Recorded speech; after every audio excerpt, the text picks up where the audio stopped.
Welcome to the Inspired Living with Autoimmunity podcast, the podcast for high achievers who want to stay sharp, focused, and full of energy despite their diagnosis. With your host, National Board Certified Functional Medicine Health Coach, Julie Michelson, where Julie helps you take your power back from autoimmunity. And now here's your host, Julie Michelson.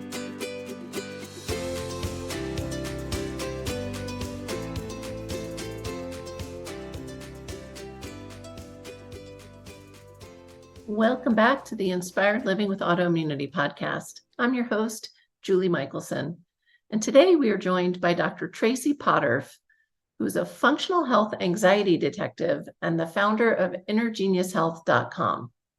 As a practitioner, speaker, and writer, Dr. Traci helps growth-minded professionals overwhelmed by anxiety to find and fix the hidden causes with natural solutions so they can have a limitless life at peace in their own skin.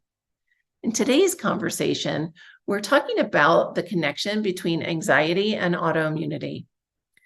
Traci's experience as a medical anthropologist has inspired her approach to holistic healing and reinforces that our connection to nature is essential for wellness.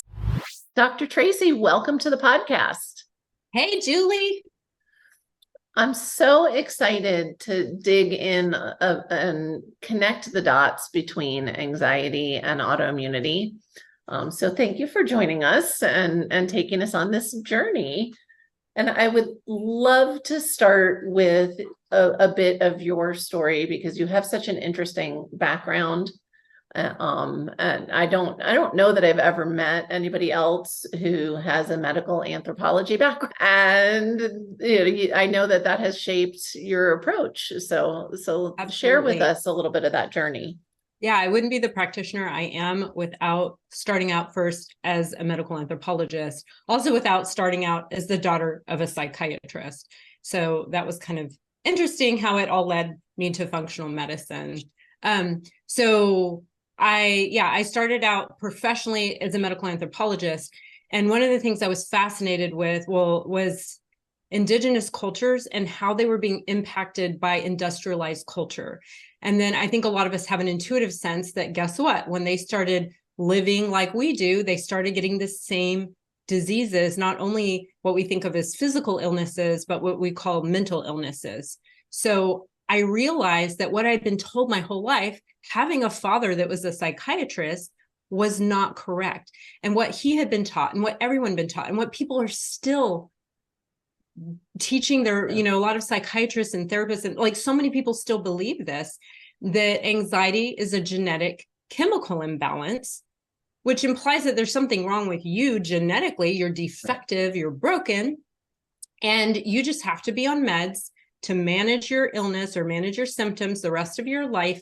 And then maybe you'll go to talk therapy. Now, maybe if you're super hip, you know about somatic therapy, which I'm a huge fan of. I love somatic therapy and all the trauma-informed therapies, and those are amazing. But hopefully in our conversation, we'll illuminate there's so much more to it than that. And so that needs to be one of our tools.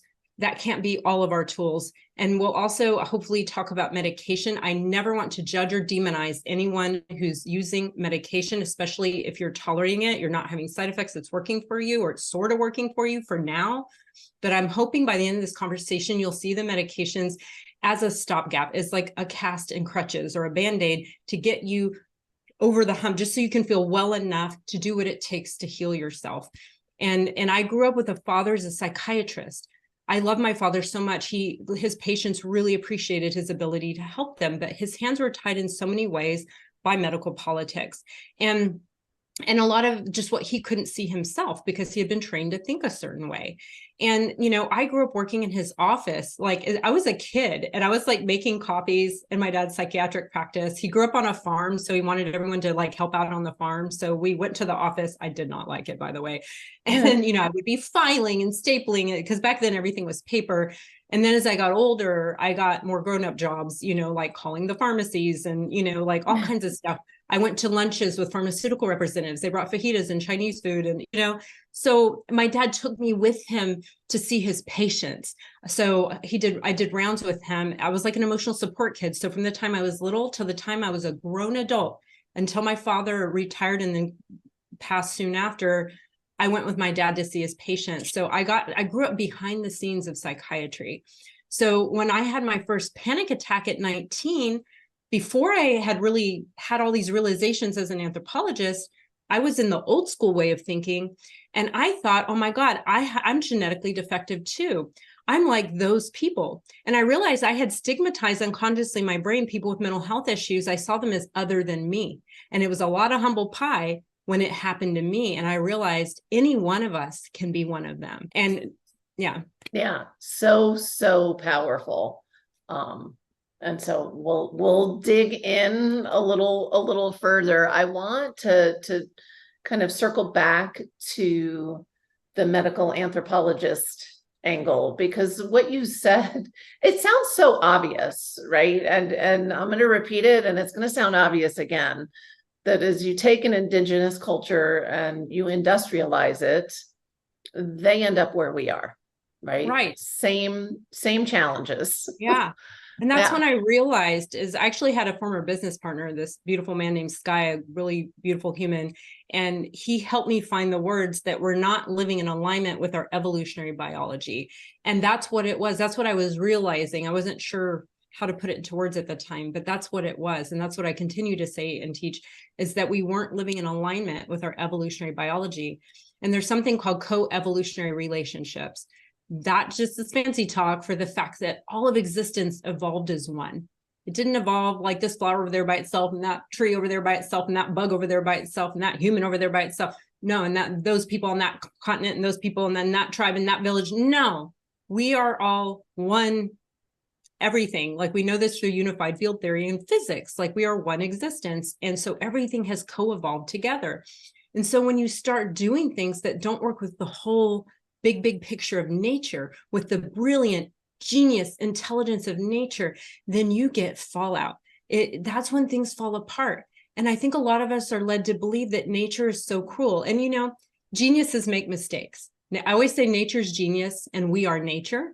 And if we can tap into our inner genius, then we can heal from cell to soul. That's what I want people to understand.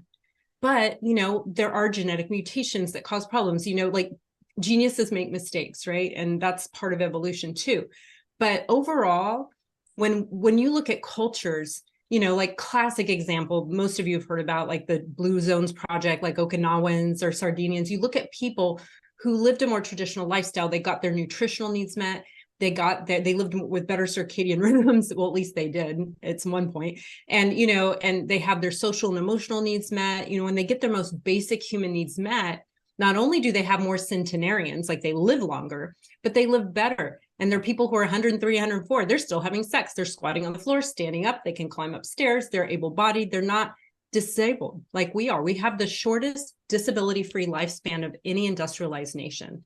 We have the shortest lifespan of any industrialized nation, and we have the most disease and mental illness. What is that? And we have so much money and technology. What is that telling us? Right. So how...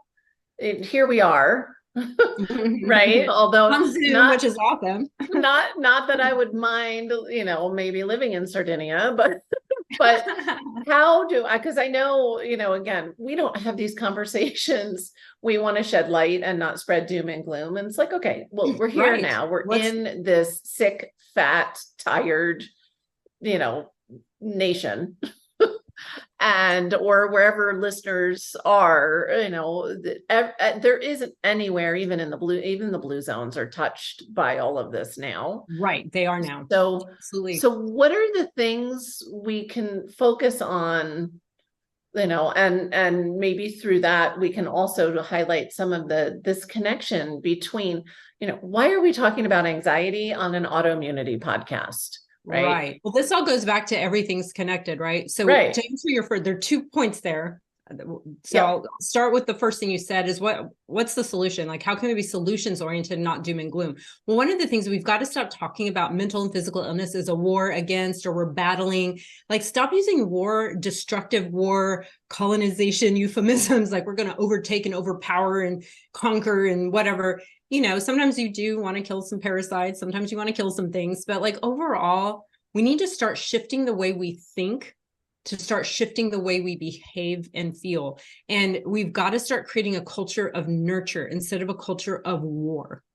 We've got to start honoring ourselves as extensions of nature. We need to learn about the intelligence and genius of nature. And one of the super fun things about weaving together, if we connect anxiety and autoimmunity together, you're going to start to see connections that will start opening up your awareness to that intelligence of nature, and it will point to the solutions. Like once you understand the underlying mechanisms and connections, then the solutions become obvious. So I'm not saying we have to go, put on a loincloth and live in a cave or a forest, although that could sound like fun, especially if your immune system could tolerate all the different critters and parasites and things like that. But how can we live in our, so-called modern world or whatever? I want to be careful with language because I don't want to say indigenous people aren't modern. They are, but how can we live in our industrialized processed world and start shifting the needle on how the culture we're co-creating together? Because culture is something we're creating every moment with the money we spend, with how we breathe, with how we think, with how we speak, with how we connect with each other, with the choices we make for ourselves and what we share with others. Culture is dynamic. It's not fixed. And so when we realize that when we make cultural shifts, we make biological shifts. And when we make biological shifts, we make cultural shifts, that it's all in a dance together, then we realize we have more power than we thought. Telling someone like 19-year-old little me who was like, oh my God, I must be just defective and it must be my genes. Because, right. The truth was my dad had severe mental illness. He was a psychiatrist. He was severely abused as a child. Grew up in rural Kansas, closet gay. He would have been probably beat to death if he had come out. He even got arrested for being gay once, but he would never admit it. But I mean, he had a record, but he went through a lot. He had severe unresolved trauma. And even as a psychiatrist, he wouldn't talk about it or admit to it, right, because there was so much shame. So we've got to stop it. And one of the things I want people to realize is that, and I'm going to really pause before I say this. I want you to listen. Anxiety is a natural response to an unnatural environment. Okay? We have normalized a toxic culture that tries to override nature instead of working with its intelligence. And one of the things I learned, it seems so cliche, but if you do look at so many indigenous cultures, they revered nature. They revered rocks and bugs and dirt, and they saw connections that we miss now. We don't see those connections.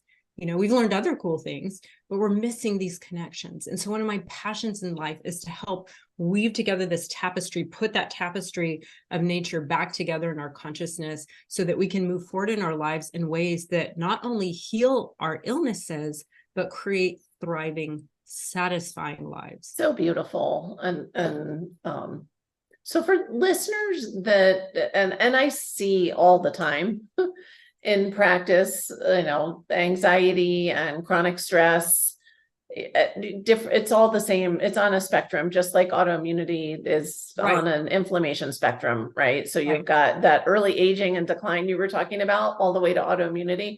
Same thing. We all are living with chronic stress, and that can tip into anxiety. And some of it, Right. as you mentioned, is like tools. What tools? Your dad had a toolbox full of medication.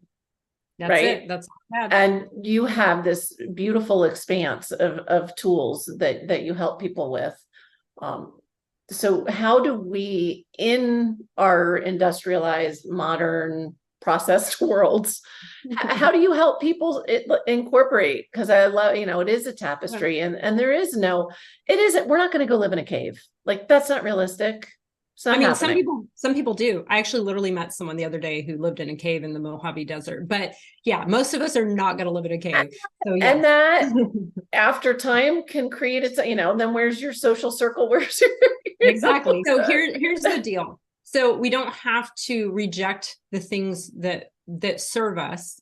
Right. We just need to upgrade the things that don't to things that do.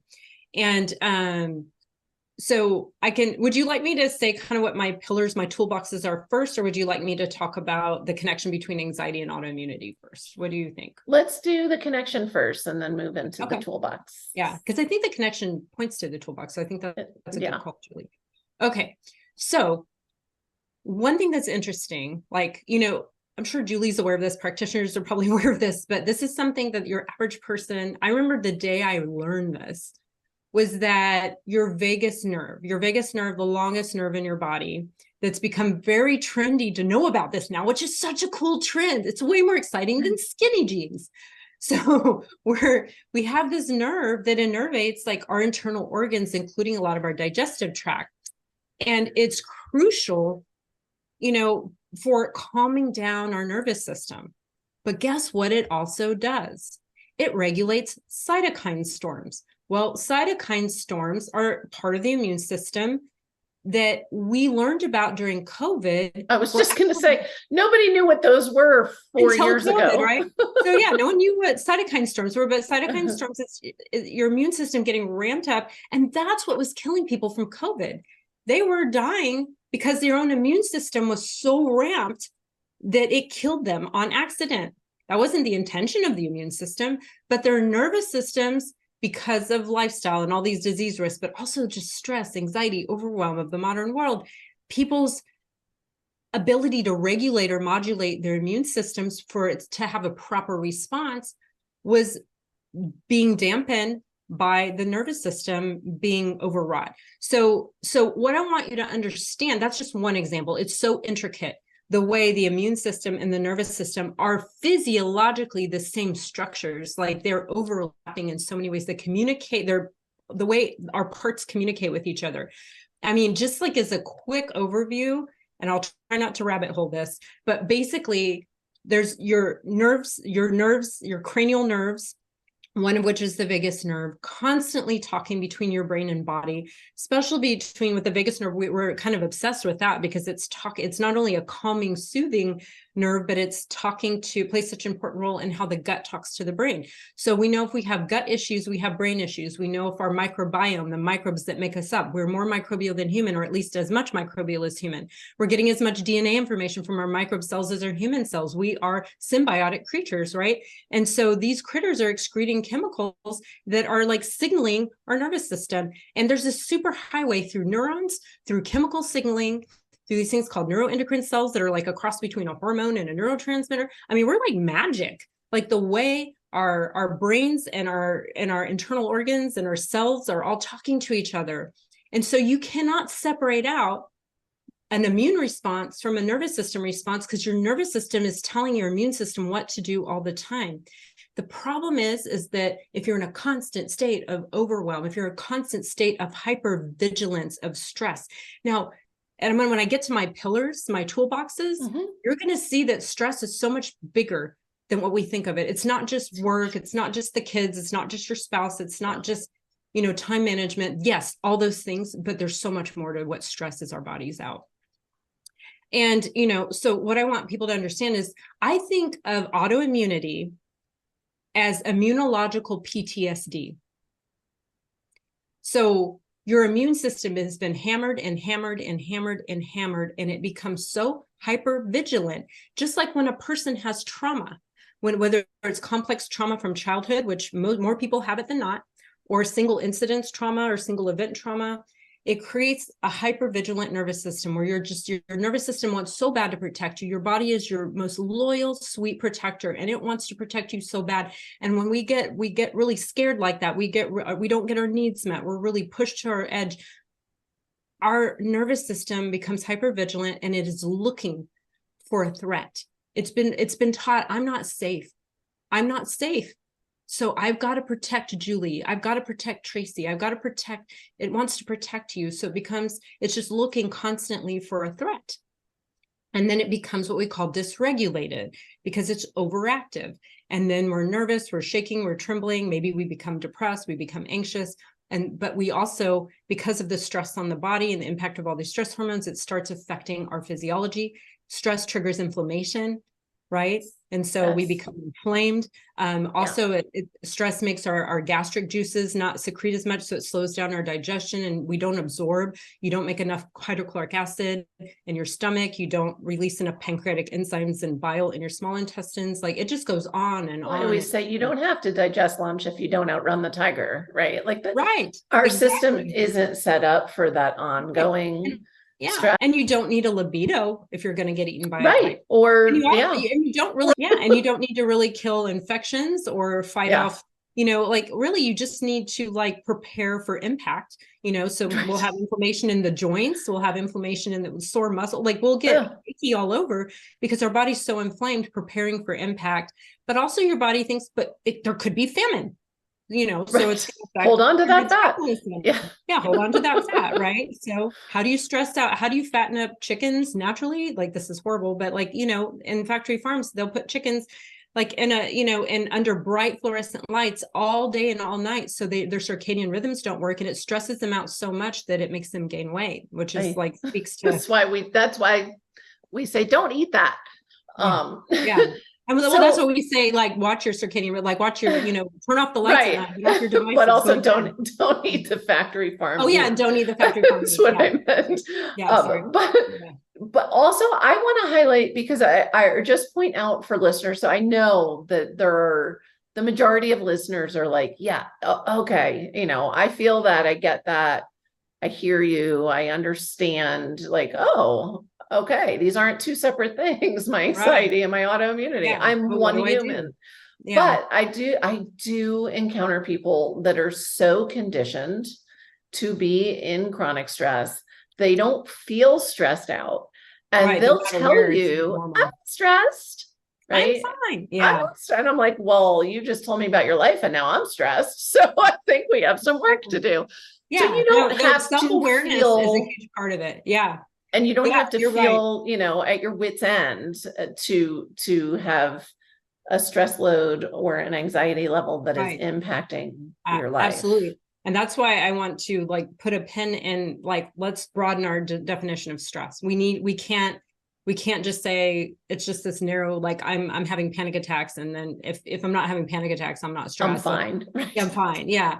And we do become habituated to things that are uncomfortable. And one of my favorite things with clients is when people like things start resolving, they start feeling good. Like they didn't even realize how not good they felt, like until they start feeling good. And they didn't realize, like, it's like people crying tears of joy and wonder and awe that they could feel so good after their whole lifetime of feeling the way they thought was normal and thought was fine, So that's a totally legitimate point. So, and I did want to like just finish up the autoimmunity thing. I'm almost done. Okay. But so like one of the things I wanted to like talk about, like, so I was establishing how the nervous system and the gut, all that stuff is connected. We know the gut and the immune system are connected. We know the gut and the brain are connected. We talk about, I recommend, I listened to your interview with Miles Nichols. So I'm going to skip over some details that he covered very nicely in that interview. So if you haven't, after this interview, if you could go listen to the interview with Miles Nichols, or really all of them, they're great. That would be wonderful. So anyway, but he did talk about autoantibodies, and when we talk about neuroinflammation. So one of the things I'm constantly educating people about is neuroinflammation, which is inflammation of the brain and nervous system. And so often when you have autoimmunity, your immune system, again, is hypervigilant. It has PTSD. So it's looking for something to protect you from. And so it gets confused, and there's molecular mimicry where your body gets confused and it confuses certain molecular patterning. And it thinks, oh, that's gluten. But no, that was your thyroid. Or it thinks, oh, that's what it could be, gluten again, or it could be dairy, or it could be another food. It could be a pathogen. It could be Lyme. It could be mold. It could be anything. It could be a parasite. It could be bacteria, virus. Your body can get confused, and it'll accidentally attack brain tissue or heart tissue, and your autoimmune condition is just, it's all the same. It's just, we're naming the condition based on the tissues it affects. But really it's all the same process, like whichever one showed up first, right? Yeah.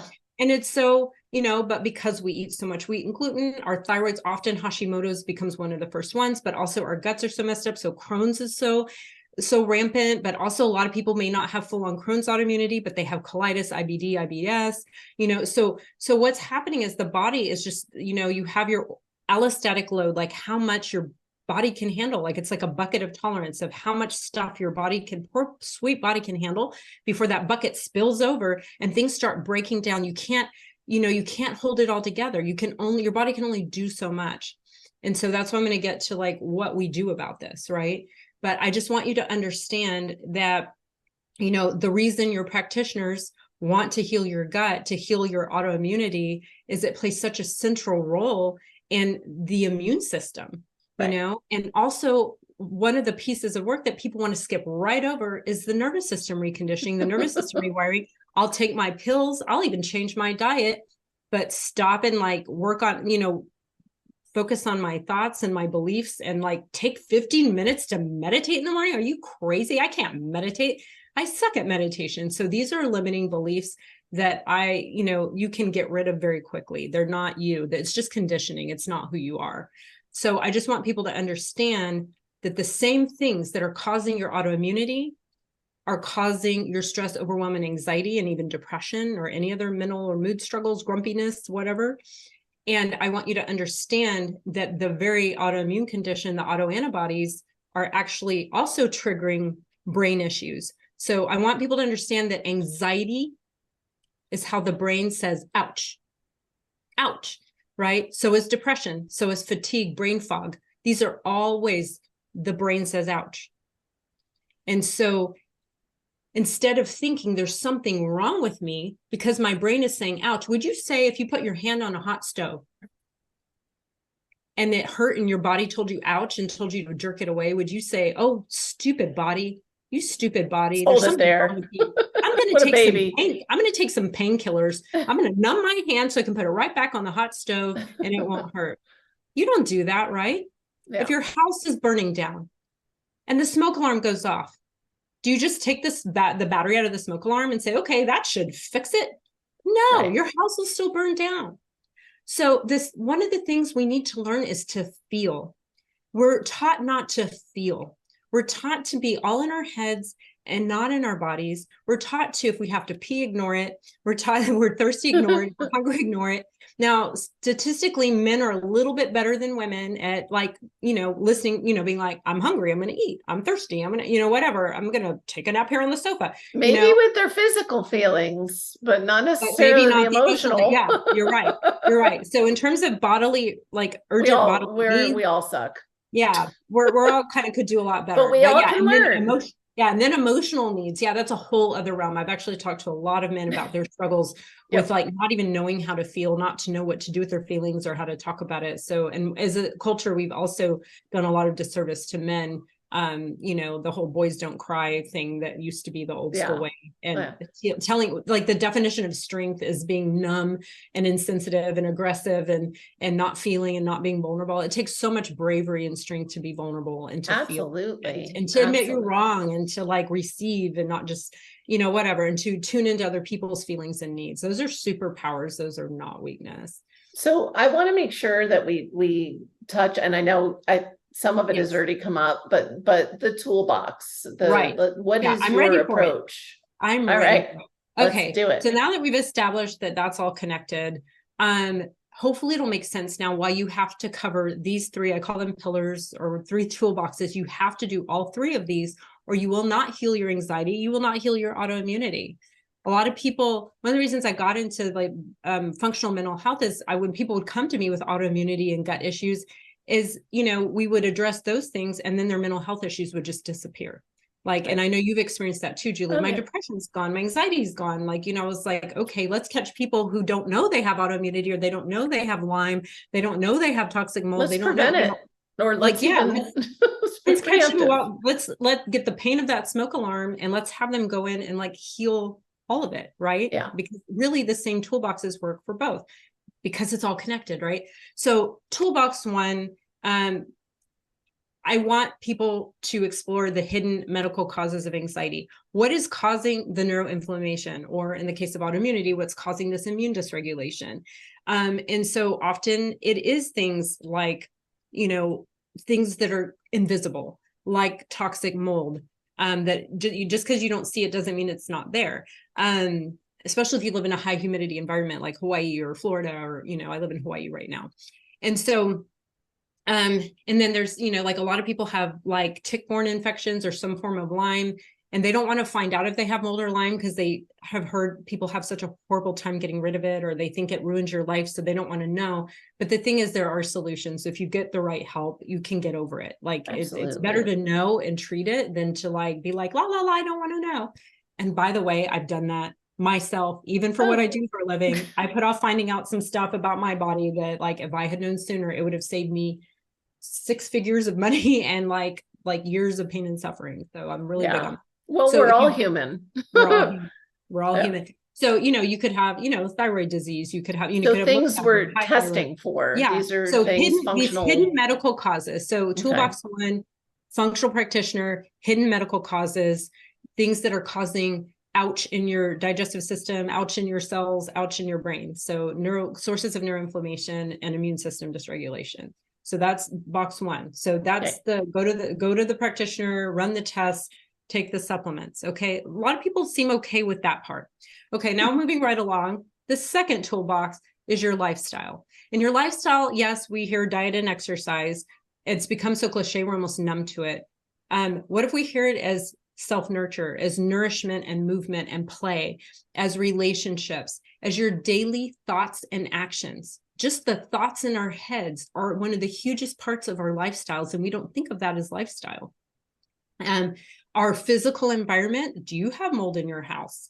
Or, whatever, are you exposed to some kind of fumes or toxic chemicals at work? Like, so your environment, your physical environment, but also your social emotional environment, your relationships with other humans, these are, or even if you have connections with other humans, or are you alienated, right? So this is all lifestyle. And the thing is, I don't like the word diet. I use it, but I don't love it. Because I like nurture, I like nourishment, I like yummy, I like food, I like, people have grown to be ashamed. Well, I love food, like it's a bad thing. Yes, you have an evolutionary wiring to love food. Otherwise, you would perish. This is a good thing. Right. You're supposed to want pleasure. We are wired for pleasure. So I made up this term that I teach people called healthy hedonism. So hedonism is the pursuit of pleasure, of wanting to feel good. Guess what? That's normal. You should do that. I encourage it. Here's the deal. Are your sources of pleasure destroying you, or are they uplifting you? Hugs uplift you. Alcohol, it's a poison. I'm not saying you can never drink any, but let's not lie to ourselves. But let's be aware. Be aware, caffeine, I hate to say it, is a neurotoxin and one of the primary causes of anxiety. I have clients who will you have to wean off caffeine. You cannot quit cold turkey. I have clients, they wean off caffeine and they have more, not less energy once they get over the hump. And their anxiety goes from an 8 to a 4 or to a 2 or to 0. So it's amazing how many things we do that we think, oh, this will give me energy. No, caffeine is like living off a credit card. You're stealing from your future self. You're running yourself into the ground. You need to create true cellular energy through rest, through nutrition, through hugs, through relationships, through love, through support. So it's so important to become the artist of your life and to craft your thoughts, to craft your daily habits and routines and make them things you enjoy that lift you up. Because if you fall in love with your life, you don't need willpower.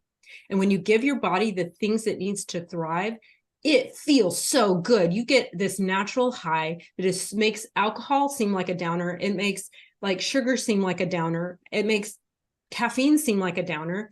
It makes codependent relationships seem like a downer. It's like rushing to get through your checklist, a downer. Like suddenly you are at home in your soul. You're so rooted in the essence of what you are. You're back in your core, like you're back in balance and you're so in this beautiful alignment. And things in your life you start experiencing more synchronicity and life starts to feel like magic, and like things in your external world start shifting. Your relationships start getting better. There is no end to this. Yeah. And there's research showing that people with autoimmunity, also with cancer, are personalities who tend to put themselves last, who tend to be like, you are so great. You can depend on this person for everything. This person, even when they were battling with Crohn's disease or cancer, they kept going and volunteering and they kept getting involved in all these things and they kept serving their spouse and they kept, and then that's their obituary. And someone who has brought this to public light is Gabor Mate. He talks openly about, he has great like YouTube videos and all kinds of things talking where he reads obituaries of people who died of conditions because they didn't take care of themselves. Right. And dying a martyr is not the way to use the gift of a life. And I'm thinking of my mother who had Crohn's disease. I got into functional medicine because they wanted to remove her colon, give her a colostomy, a permanent colectomy, and her to have a colostomy bag the rest of her life. And I was like, no, my mom cannot lose her colon. She cannot never use her anus again. This is not okay, and that's how I got into functional medicine. I didn't start out with an anxiety focus. I started out like saving my mom's life. And by just changing her lifestyle, there were just a couple of supplements she used, but all with lifestyle and emotional work, she became quiescent, which is like what you say for remission from autoimmunity. In 2004, she's 83. She's never had a relapse since. And she has not been on any immunosuppressant drugs for any of this. Yeah. And yet doctors, if she has anything happen, like she got SIBO and they were like, oh, it must be colitis or Crohn's, or they wanted to put her on a immunosuppressant. And I was like, no, can we do a SIBO breath test? And her SIBO levels were through the roof. She'd gotten food poisoning and it turned to SIBO, and they didn't want to test for that because they were like, well, you're a Crohn's patient, to hammer everything. Right. Yeah, right? So, absolutely. So, yeah. And so the third pillar. And then the third pillar, so like a lifestyle you're in love with, hidden medical causes. And then the third pillar is rewiring your nervous system. Isn't it magical that we have neuroplasticity? We used to think a neuron died, it couldn't regenerate. We used to think that's just how you are. No, we are plastic elastic. We are neuroplastic elastic. We are formable creatures. We are programming ourselves daily. Society and external stimulus is programming us daily. The cool thing is we can reprogram and rewire. There are more and more people speaking up, from the science space into the public space. Someone you guys have probably heard of is Andrew Huberman from Stanford neuroscientist. He's really putting it out there that look at all these things you can do to rewire your brain. This information has been around for a long time. These practices he talks about have been around forever. Yeah, the ancient practices is the new science. Yes, exactly. Yeah, but I love it because some people really need to see the science or know their science before they'll just take that leap. It helps me. Yeah. It motivates me. Yeah. When you learn, for example, he talks about the physiological side, right? This is not a new thing. This is something primal. This is the genius of nature. The genius of nature has you naturally when you're sleeping, when you're upset, when you're crying, whether you're a baby or an adult, where you inhale, and you exhale. So you're like, think of any infant or toddler who's been crying and they're settling back down. They all do it. Yeah, it's nature. You'll do it. You have a big cry, and don't you hold in your cries, people. You got to cry. You got to let it out. Don't hold in a cry. Okay. And we have a culture where we cover our face and apologize when we cry. Why? Do you do that when you laugh? Conditioning. Yeah. I do sometimes because I've been known to laugh. Inappropriate stuff really happened. Yeah. But that's okay. Self-awareness. Crying is such a natural release. It's like burping or farting, or going to the bathroom or peeing, or like you sweating, or, sneezing. Like it's how your body releases. It's a cleanse. It's a cleanse. Yeah. It's a beautiful thing. And people imagine, because our minds feel so like real and so strong, and it feels like to change my thoughts, it's going to take it's going to be like trying to pick up the Empire State Building with my pinky finger or something like that. We think it's like this huge thing, but neuroscience is showing in there are different breath work, whether it's the physiological side. There's a practice called pendulation that I have a guided meditation on the homepage of my website that teaches you to do this. It teaches you embodiment. It gets you to feel your body, which we all need to do more of, all of us. Yeah. It helps you sleep. It helps downregulate pain. It actually helps stop pain, helps calm anxiety, overwhelm, stress, tension. I start out all my sessions with my clients. Not every session, but the first kickoff session, we do this at the beginning, and people are just blown away at how calm, and blissful they feel. Yeah. You have the ability to create bliss and pleasure that goes beyond anything you're getting from dessert. And I'm not saying you can't have healthy desserts, because you can. And I'm not saying you can't have any food. And I'm not saying you can never have a glass of wine. I'm just saying the pleasure you can create internally with your own internal pharmacy through breathing, through how you focus your attention, through how you move your body is incredible. It is, you can get downright euphoric. And what's also cool about it is when you get in these brain states, you make different choices. You get solutions to problems that have been eating at you for years. You see things in new ways you never could have forced through your intellect.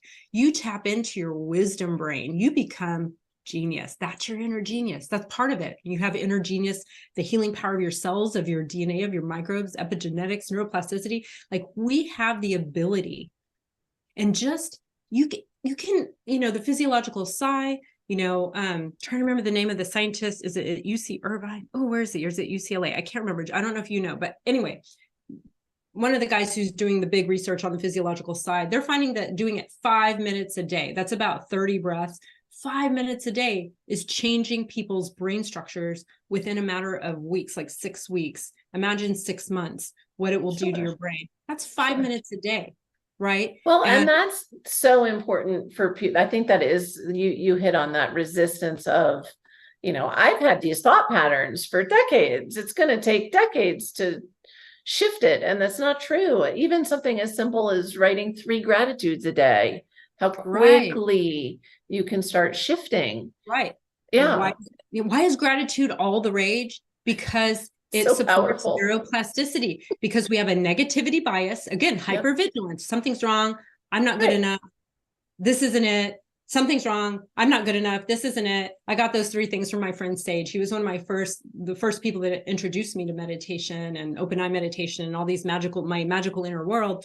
And that's what the default, of the negativity bias. It's to make us survive, but we can't thrive when we're like that. So by just appreciating, just being like appreciating things like especially after I lived in Cuba, I really got good at appreciating electricity and toilet paper and all kinds of things, being able to say my opinion out loud without getting thrown in jail. And whatever. So just, there's so many things that are surrounding us constantly that we almost take for granted. Like here I have this lovely, I have a sweet potato and it's orange and bright and beautiful inside. I have all this access to food. There's so much to I have this beautiful plant behind me, and I have a beautiful home, and I have beautiful friends. And yeah, do I have problems and challenges and struggles? Yeah, absolutely. But appreciation is so, just making a habit of it. As much as we are inclined to complain, if we could just appreciate a fraction of what we complain, amazing. Sometimes we got to vent. Sometimes you got to get it out. And I always try to clarify, having a gratitude practice doesn't mean you weren't already a grateful person. It's just what you're saying is shifting that focus to the positive. Right. And then you're experiencing everything through that lens. And who doesn't want that? Exactly. Aside from all of the healing properties, it happens to also feel good. And you just said something that is gold, which is if we do the things, this has a caveat. If we do the things that make us feel good, we will actually heal our illnesses. And if we do the things that heal our illnesses, it will make us feel good. There's no separation there. Now, caveat, heroin, long term. I've actually never done it. I've never done heroin. Me either. But I hear it feels really good. There are things that feel good in the moment, but they hurt us in the long run. And unfortunately, we have a culture that has fetishized destructive pleasures. Alcohol, tobacco, caffeine, simple carbohydrates, definitely gluten, we're sugar. not talking about that. We're talking about, you touched on it earlier as well, this idea of, as we start to nourish our body and positively, it becomes its own fuel to continue the healing. Right? It really does. Yeah, perfectly said. And, the thing is I teach people, through my healthy hedonism approach, to broaden your pleasure palette. If you're painting and you only have black and white, you're not going to make a very pretty rainbow. And then Right. someone says, well, you can't paint in black and white anymore. You're like, oh crap, I can never paint a rainbow. Well, you weren't even painting a rainbow to begin with. So when you have all the colors, you can mix and match them in all these beautiful creative ways, then your life comes into full color. And so you have to like really start focusing on what are things that feel good, that uplift me. Because instead of these, I call them cheap thrills, things that make you feel good now, but then they have future self. I want you guys to anthropomorphize your future self. Future Traci, future Julie, future whatever your name is. Look out for your future self and thank your past self. When you do something nice, like you made yourself leftovers at dinner, so it's lunchtime and now you have this really amazing lunch, thank your past self. When I go on a trip, I make extra food and put it in the freezer. So when I get back, I have like food already. And I thank past Traci because that was really nice of her to do that for me. Just know that whatever choices you're making, and not to make this a heavy thing, I like to make it fun and playful. But notice that like whatever your mundane day-to-day choices are, how you're breathing, how you're thinking, how you're eating. If you go to bed, if you went to bed early enough and got enough sleep, that's going to affect tomorrow you. And today you is living with the consequences of yesterday you and you from months and years ago. So like if you can, and that's where the power is. That's how we get to change. Right. So if you can look out, first understand that anything that feels resistant to change, it's literally just a thought. It's not a biological reality. It's just a habit of thinking, and it can be changed. And all you have to do is repeat. It's called cognitive reframing. You just change the thought and you look for evidence that it's true until you're convinced it's your new reality. And it takes days to weeks, sometimes 2 days, a day. It depends on what the thing is and how deep it is, but we can change a lot in just weeks. We can like I do 3-month programs and people in 3 months are like, whoa, that's not very much time. No, a lot of and people it's powerful. A lot of people want things tomorrow. Like, I said, you have to heal at the speed of life, not at the speed of Amazon.com. Right. so like, give yourself time. You took time to get here. You need time to get out. To heal any major illness, give yourself a year, give yourself 3 years. I don't know. But like within 3 months, you're going to feel such a new place.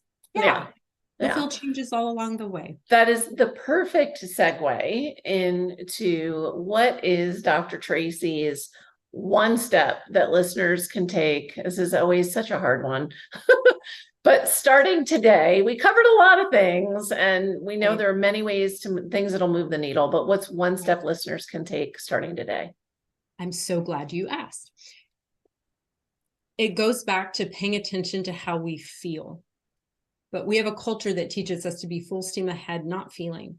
That's why I think having a practice every morning, and you can do it at night too, but it's most powerful. Research shows it's most powerful, makes the most brain changes and the most life impact. First thing in the morning, pee, drink water, do your thing, let your pet out to go to the bathroom, whatever. But as soon as you can after you wake up, I want you to sit down. It would be nice if you had your feet on the earth and, could get outdoors a little, but, even in your house, I want you to sit down, close your eyes and breathe and feel. Now, you can try the pendulation meditation on my website, innergeniushealth.com. And it will teach you a very specific technique it's a kind of somatic meditation to get into your body and to connect to your breath. And it's going to be so structured that it doesn't matter if you have a giant monkey mind or if you're agitated or whatever, it's okay. It's fine. It doesn't matter. Any way you are, just show up how you are and do it. And if you can just give yourself even 15 minutes a day. Yeah, if you do an hour-long meditation, that's wonderful. That's wonderful too. But if you can just give yourself 15 minutes a day, even 5, to start your day coming into yourself, breathing and feeling, you'll notice how you feel throughout the day. You'll make different decisions. You'll see the world differently. Making changes in the rest of your health will suddenly start feeling doable. You will start to feel empowered. So if you start with the inside, this is the work that people tend to want to avoid the most. Yes. And the part that gives you the fastest results. And it has a domino effect into every other area, because then you will figure out, if you don't have a practitioner that's working for you, you will find your way. I promise you'll be led to the right practitioner. You'll be led to the right answers, that things will intuitively come to you that you couldn't see before. So the magic of meditation, the magic of breathing and feeling. Meditation isn't erasing your thoughts and clearing your mind. Like, that's a myth. Your thoughts will stop when you're brain dead. Like otherwise, if your brain's working, you're going to make thoughts. It's okay. Amazing. You're just focusing on breathing and feeling. It's so simple. We make it out to be this very complicated thing. Just stop and breathe and feel. If you have something to listen to till you really master it, that's great. If you've already mastered it, just make time for it. And then everything else will start to fall into place. Amazing. And before we wrap up, for people listening on the go, where's the best place to find you? Innergeniushealth.com. So that some people think I'm saying energy. I'm saying inner, like inner, yes. Genius. So INNERGENIUS health.com. So that's the genius of nature that is inside you, your inner genius. So innergeniushealth.com. And then I'm also on Instagram, Dr. Traci Potterf, PhD. I'm on Facebook and I have a YouTube channel. Amazing. If you look up my name, you'll find me because it's spelled so weird. I'm the only person in the whole internet with my name. So Potter plus an F. Yeah, Potterf. Like Traci, I love it. Potterf with an F. You'll find me. Traci, thank you so much. You have given us amazing gold today and given listeners so many things that they can just take and run with. I really appreciate it. Yeah, you're welcome. I want people to know you can heal the anxiety and the autoimmunity together at the same time. You can. I don't care what's happening your whole life. I don't care what runs in your family. You can resolve this both. You don't have to live with managing it. Like you can really resolve this. So love it. Thank you. Right, For everyone listening, remember you can get the transcripts and show notes by visiting inspiredliving.show. I hope you had a great time and enjoyed this episode as much as I did. See you next week. Thank you for listening to Julie Michelson's Inspired Living with Autoimmunity. Did you enjoy this episode? Please like, share, and subscribe wherever you listen to podcasts. If you'd like to get a transcript of this and every other episode, just head on over to inspiredliving.show or click on the link in this episode's description. There, you can also find everything we discussed in this episode, including links and information about our guest. You can even send in your questions to be answered by Julie in a future episode. That's inspiredliving.show. Until next time, this is Julie Michelson's Inspired Living with Autoimmunity podcast, helping you take your power back.